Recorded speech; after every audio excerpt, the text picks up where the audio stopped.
Large cap fund, mid cap fund, multi cap fund, sectoral fund, focused fund, hybrid fund. Market में इतने सारे mutual fund schemes available है कि अपने लिए better mutual fund scheme select करना बहुत ही मुश्किल है। नमस्कार दोस्तों, मैं हितेंद्र साहू आप सभी का स्वागत करता हूं मनी मित्र में। On the basis of structure mutual fund तीन टाइप के होते हैं: open ended fund, close ended fund and interval fund. Open ended fund वो फंड होते हैं जिसमें एनएफओ लॉन्च होने के बाद भी आप कभी भी एंट्री और एग्जिट ले सकते हैं। यानी कि एनएफओ लॉन्च होने के बाद आप कभी भी म्यूचुअल फंड खरीद सकते हैं और बेच सकते हैं। क्लोज इंडेड फंड वो फंड होते हैं जिसमें एनएफओ लॉन्च होने के टाइम पे ही आप उसे खरीद सकते हैं। चूंकि सारे क्लोज फंड शेयर मार्केट में लिस्टेड होते हैं, इसीलिए यदि आप उसे मैच्योरिटी के पहले बेचना चाहें तो शेयर मार्केट के जरिए बेच सकते हैं। इंटरवल फंड में ओपन और क्लोज दोनों की प्रॉपर्टी होती है।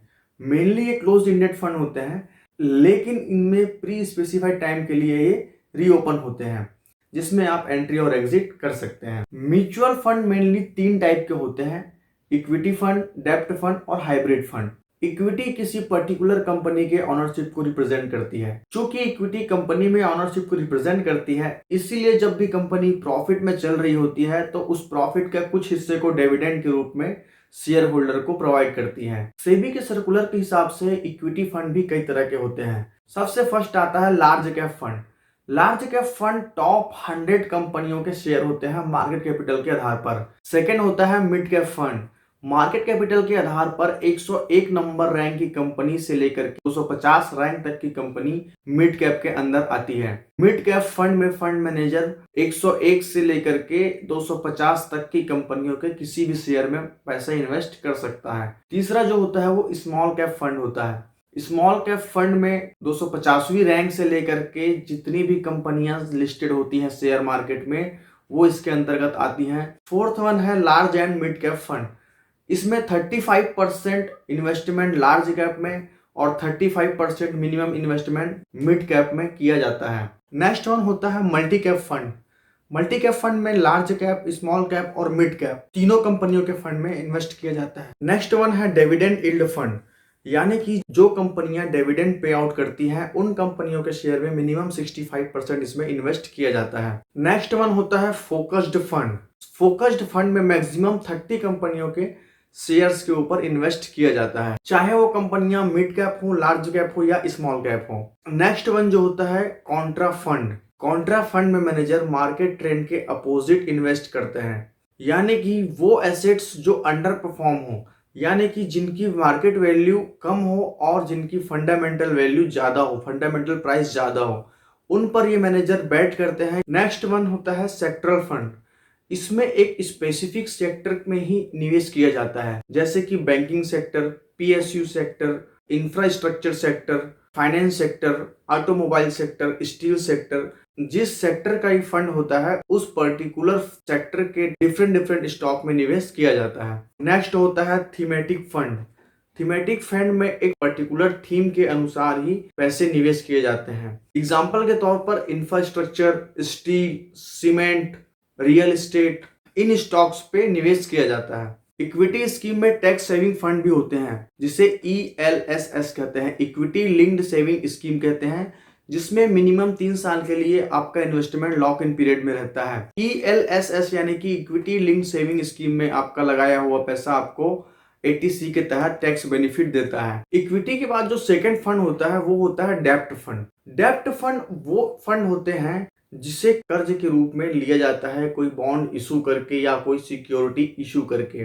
डेब्ट फंड में रिटर्न में भी गारंटीड होता है जो कि आपको इंटरेस्ट के रूप में मिलता है। Treasury bill, government securities, government bonds, ये सब डेब्ट फंड के अंतर्गत आते हैं। डेब्ट फंड भी डिफरेंट टाइप के होते हैं, जिनमें सबसे पहला आता है गिल्ट फंड। गिल्ट फंड वो फंड होते हैं जिसमें सिर्फ और सिर्फ ट्रेजरी बिल और गवर्नमेंट सिक्योरिटी में ही इन्वेस्ट किया जाता है। सेकेंड वन होता है कॉर्पोरेट बॉन्ड फंड। इस फंड में किसी भी कंपनी के द्वारा इशू किए गए बॉन्ड में निवेश किया जाता है, इसमें पीएसयू बॉन्ड को इंक्लूड नहीं किया जाता है। तीसरा होता है बैंकिंग एंड पीएसयू फंड।